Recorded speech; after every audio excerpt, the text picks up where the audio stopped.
Keeps you from getting exactly. You go like that. You look at that and you don't punch that guy that you, that photographer that you'd like to take out. Are you ready? Okay. All right.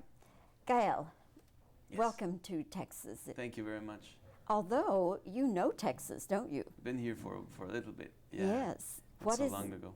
What is the movie you made in Texas? It's a film called The King, and it's a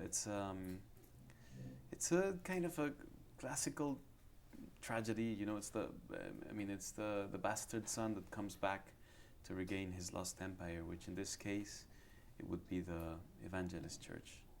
So it's kind of political, social, humane story. And set in modern times? Yes, it's modern times. And when will that be out? I think it'll be out next year, hopefully. Who else is in the movie? William Hurt. Oh, yes. And amongst other actors other great actors that have done several things. And the director is? James Marsh. He's an English director. And how did that come about that you got into that film? They just called me.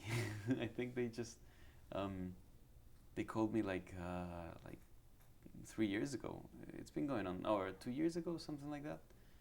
Yeah, could be 2 years ago, and the project has been going about since then.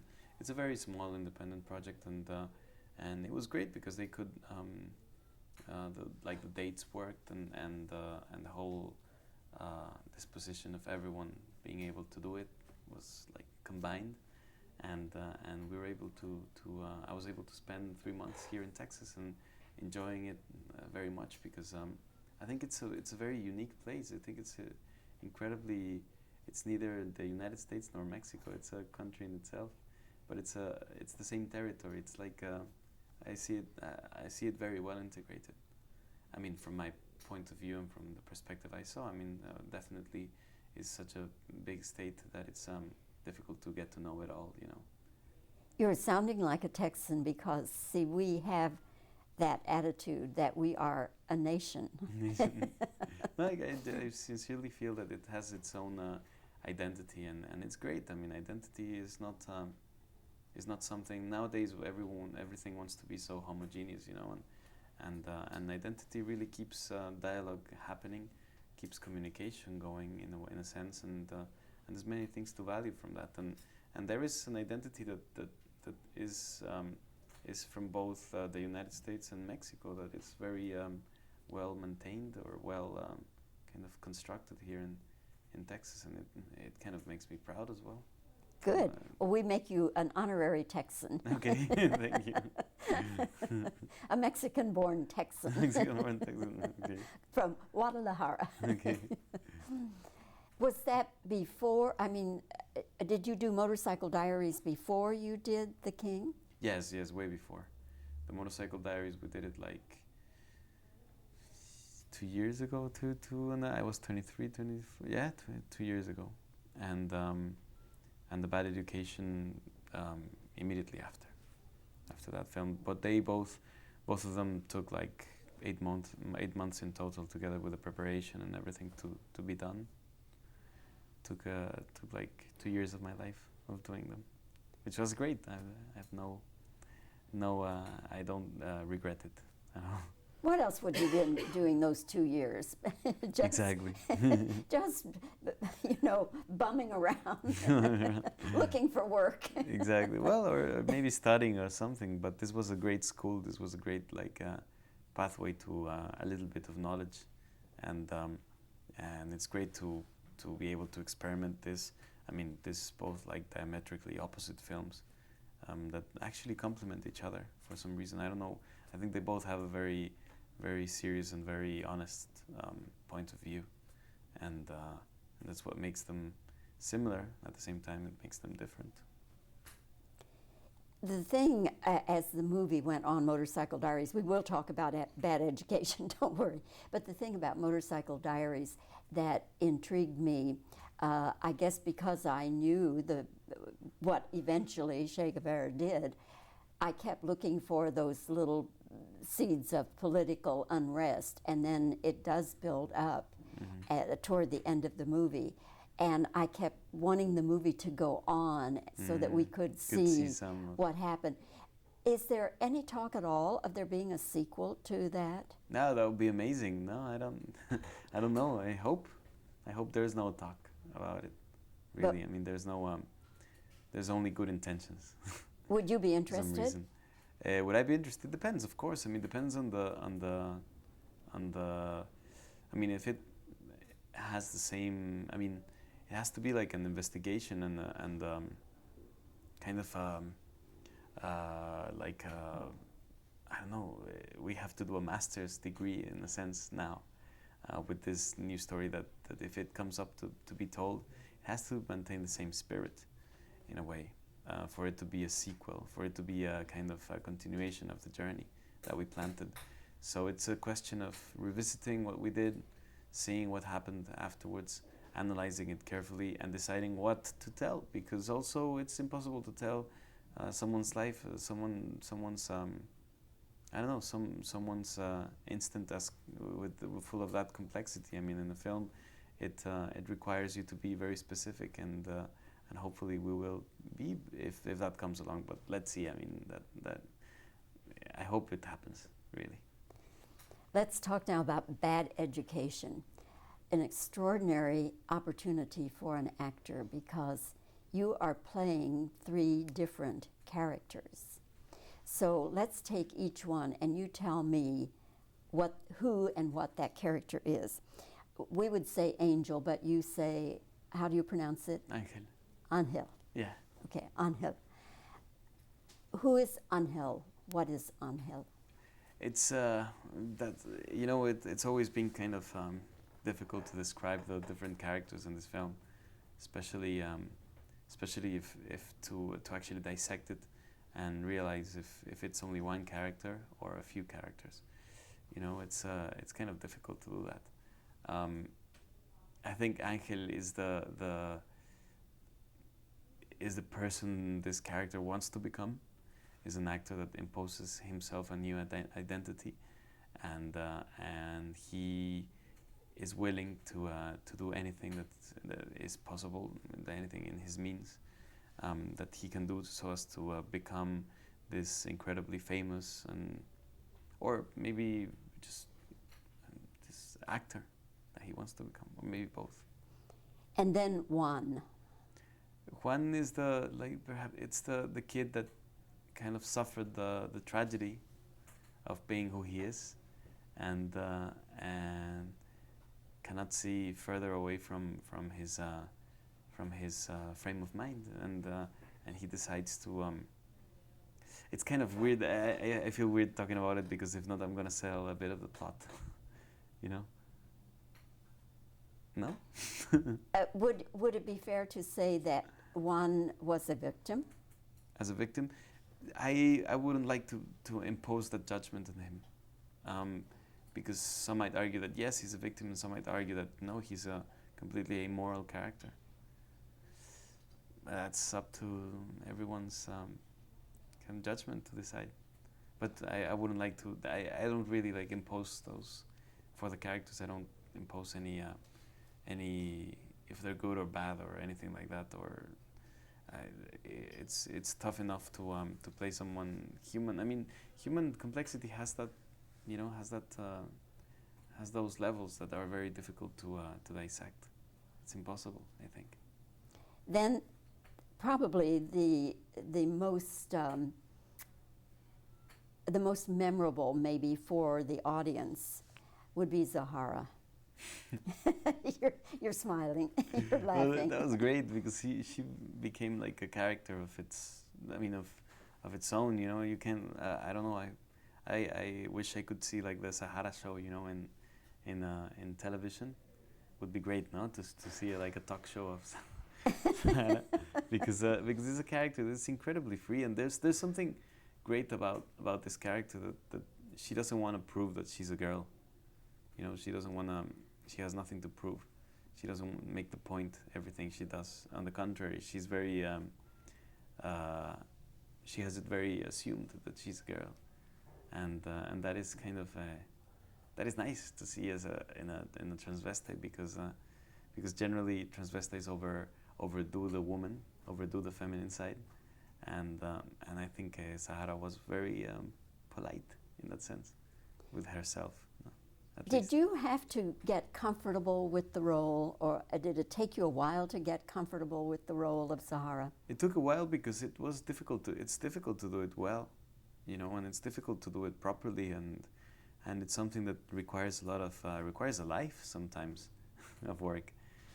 Some people do an art form out of those characters, and so it took a while for me to feel comfortable with what I was doing. It was never an issue of what the character is and me having issues with that. No, at all. On the contrary, it was actually really liberating. But it's hard to liberate oneself. It's hard to let oneself's Joker play. And it's like a clown in acting. No, there's a certain clown that we all have that belongs to oneself, and that nobody else can do it. Nobody else can imitate or can get close to that clown that you're doing. And I think the transgender character that exists in every one of us is something that belongs to us, that is very particular to us, and to explore it and to play with it, it's incredibly liberating and fun, and I don't know, it's an opportunity, and also to get away with it because you're acting, no? Which is great.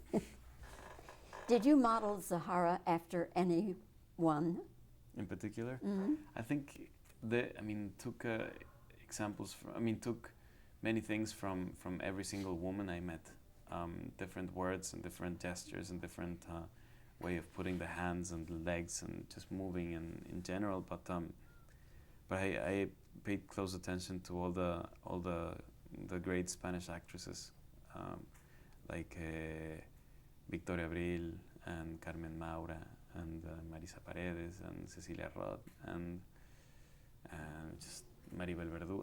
Every actress that I could think of, even Sara Montiel, no, that I could think of, so as to get some gestures or some, because it's a very particular. It has to be very Spanish, this character, and they all have a certain kind of I don't know how, they carry themselves in a different way than the inner transvestite that I have inside me, which is a bit more Caribbean and a bit more, more kind of the juggles a bit more, and this is a bit more kind of woman-like type of character. I also I think you model it on your experience from ever, your family, your mother, your even characters that you might, like Julia Roberts in Pretty Woman or something like that, I'm glad that you mentioned that, because there were times when she really, to me, did look a little like Julia Roberts. Ah, well, that's... Have other people told you that? No, but that's a great compliment. For me, I don't know for Julia Roberts, but for me it's great. For me it feels really nice. No, truly. That's great. There were times when it was just like Julia, all fancied up like that. There are sex scenes between you and another man. Are sex scenes with a man more difficult to play than sex scenes with a woman? I think those scenes are always, the anticipation of it's difficult. It's always going to be like, it's always going to scare you, and it's always going to make you feel nervous when you're, the whole anticipation. But once you're there, it's just like jumping in cold water, It's like 1, 2, 3, you throw yourself, and then you're there, and then it's done. It goes really quickly. Regardless of it being with a man or with a girl, it's as nervous as that. You get nervous because of other reasons, depends on the genre you're doing, but you get as nervous, and it would be. I think I would get much more nervous if I was really, if I would really like the actress I was doing a sex scene with. That would make me incredibly nervous. I think more than than doing it with my friend Diego Luna, no, which is was like a bet. It felt like, okay, let's do it, yeah, and then that's it, you know. Like, How many takes? how many takes? Yes. I can remember how many tequilas. Because it required a lot of effort and a lot of valor. You stopped counting. I stopped counting. I decided I prefer not to remember. Maybe. Will the European version of this movie be different from the U.S. version? I don't think so. I don't see why. No, I don't think that it'll be maybe they will I don't know what rating it's gonna come out with, and I don't know what type of, I mean, I don't know. I don't think so. I don't think so. The other day, I mean, something that was weird. I actually saw a friend of mine rented here in the United States, rented Y Tu Mamá También, and it lasted like an hour. The film, you know, and I was like, what, really? I mean, no, it's like almost 2 hours, and they edited everything in the videos. I mean, you can buy it and it comes uncensored, but and in the cinema it was just like it was shown in Mexico, you know, but in the video it comes edited. That's crazy, no? I find it, I don't know. I mean, and I don't know. I think this film. Let's see. Let's hope that that it comes with its whole integrity, you know, and I mean, it deserves, the film deserves, and the people deserve to see a film and decide to choose, you know, to whether to see it or not. One last question, and that is, there is, as we say, a buzz about maybe you being nominated for some awards. And if you were going to win awards, an award, let's say, would you rather win it for Bad Education or for Motorcycle Diaries? Oh man, it's impossible for me to choose anymore. It's impossible for me to do anything about it. You know, I mean, it's like the work is done. It seems so far away, actually, that whatever comes, whatever happens, it'll be great. It'll be. I mean, I mean, it would be great for the films to get a recognition, you know, and we would be very grateful, and that's the most important thing. I don't know. I mean, if it was a World Cup, I would be preparing, and I would be like working hard, you know, and doing kind of sprints and you know, like lots of push-ups. But in this case, there is nothing that you can do. There's absolutely nothing. So whatever happens, it'll be fine, and whatever doesn't happen as well, it's gonna be great. It's completely fine. I mean, I'm fine with whatever occurs, and I feel grateful with whatever outcome. But I don't want to choose, because to choose is to resign, you know, and why? I mean, why make a decision on that? One last thing. Will you pronounce for me Pedro's last name? Almodóvar. Amador. Almodóvar. The emphasis is on do. Almodóvar. Yeah. Yeah. Almodóvar. It actually has an accent in. Yeah. In the Okay. Almodóvar. We have in this country, you know, 45 different pronunciations of that For name. that name, yeah. So I wanted you to say it. Almodóvar, So, Almodóvar. okay. Yeah. Gael, it's been such a pleasure talking with you, and It's been a pleasure as well. No, thank you so much. And you know that Almodóvar is an Arab name? is it? Yeah. I didn't know that. Every word that in Spanish that begins with AL is Arab origin. Well, and he does have a little bit of a Middle Eastern look, doesn't he? Yeah. Yes. Yeah. Well, I mean, Now that I think of it. Spain was conquered by the Moors 800 years. Exactly. Yes. So we all are half Moorish as well. And remember, you're also an honorary Texan. An honorary Texan, exactly. Add that to your passport. Exactly. Thank you very much. Gael, very, That's very really much. nice. Thank you. Thank you so much. Now he's going to. It's no. it's like his eyes and well, just the way he looks into the camera, even when he's not saying anything or not smiling or just looking into the camera. Thank You know. It speaks loudly. Thank you. All right, okay. Zahara probably is the most flamboyant of the characters you play. How would you describe her? Now, if you will start to answer, yeah, just Okay. start. It doesn't matter what you say. We've already got your answer, but All just right, all start to say something, and then I'll wave you up. Okay. Are there any women you modeled Zahara after? Yes, my mother. Only my mother. Nah. No. That's good. That's good. Okay.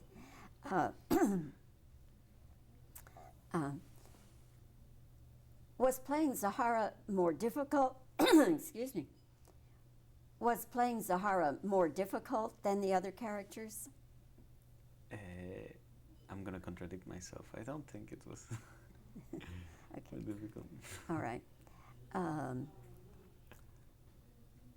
Is playing a sex scene with a man more difficult than playing a sex scene with a woman? It's harder.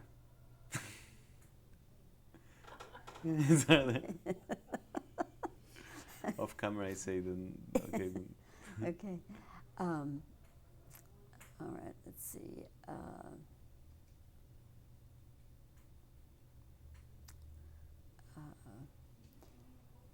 If there were to be a sequel to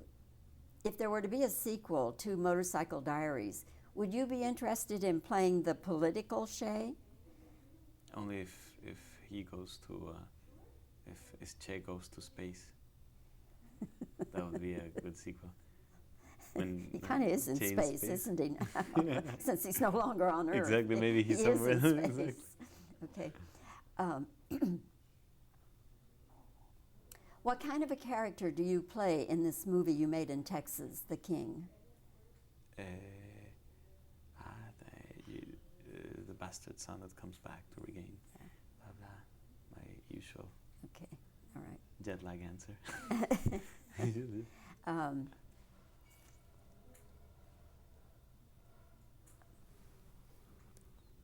was impressed, Bobbie. That was good. Yeah, no, so much memory. She Yeah. remembered them all.